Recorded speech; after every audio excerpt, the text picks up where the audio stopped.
Hello, everyone. This is Keisha Jackson with an evaluation on Renisha Douglas and Christopher Hoy.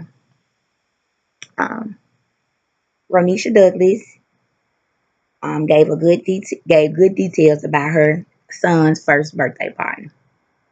She did. She didn't have a job at the time, and I know from personal experience, her mind was all over the place.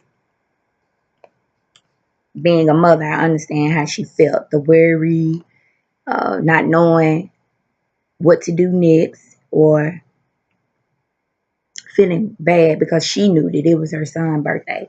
He's one, but he doesn't understand. But being a mother, we understand. We know what's going on.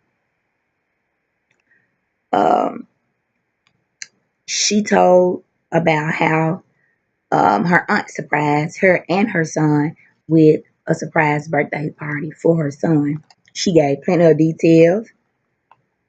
She talked about how her aunt signed up for her birthday, her son's birthday. She spoke well. She spoke about all the activities that was going on at the party and how it turned out. Those were some of her strongest points when she gave good details and how she expressed the feelings, how she felt, and how happy she was, and how her son felt, and how she was surprised. It was surprise within the surprise. So she gave good details. She was speaking very loud and clear and well. But one of the weaknesses I seen was her rocking back and forth. Uh, you could tell, but I could still tell it was a memorable story because how it came from the heart. And actually, that was just one of the weaknesses I seen was her rocking back and forth as she told her story. Other than that, great job, Renisha Douglas. Uh, Next, I did an evaluation on Mr. Christopher Hoy. If I'm not, I hope I'm saying it right. He looks very professional. I also saw that one of his weaknesses was rocking. He was sitting down, he was in the chair rocking back and forth, back and forth. I have to catch myself. I do that as well.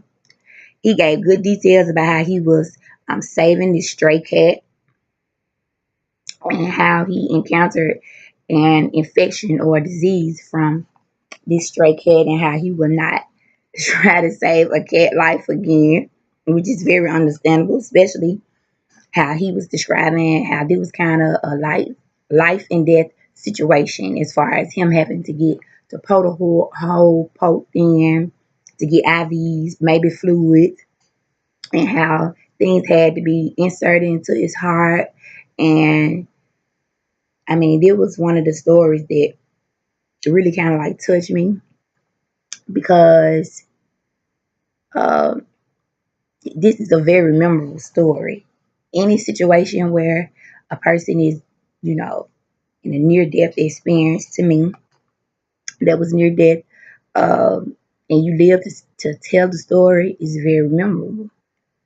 Um, he gave step by step details on how he was treated for the disease or infection.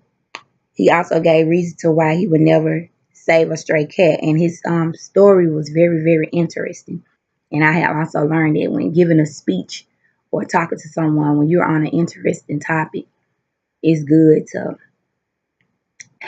have an interesting topic sometimes. Less jokes, less being humorous because you could just go with the flow because of the topic itself. Um, Overall, he had a great video and he was very professional. The only weakness I saw, me personally, was the rocking back and forth. Because when you're telling your own personal story, there's no good way or bad way to see it to me. Okay, my week 2 video. I was nervous. However, it came from the heart. And it was a story that I haven't just really told a lot of people. No one really knew that I struggle with conceiving because I already have kids. But to tell you all this story, kind of made me feel more comfortable to tell someone else, to tell like my mom or another family member how hard it was for me to conceive. And maybe my story will help someone and make someone else feel that they will be comfortable talking about not conceiving. All right, that's the end of my story.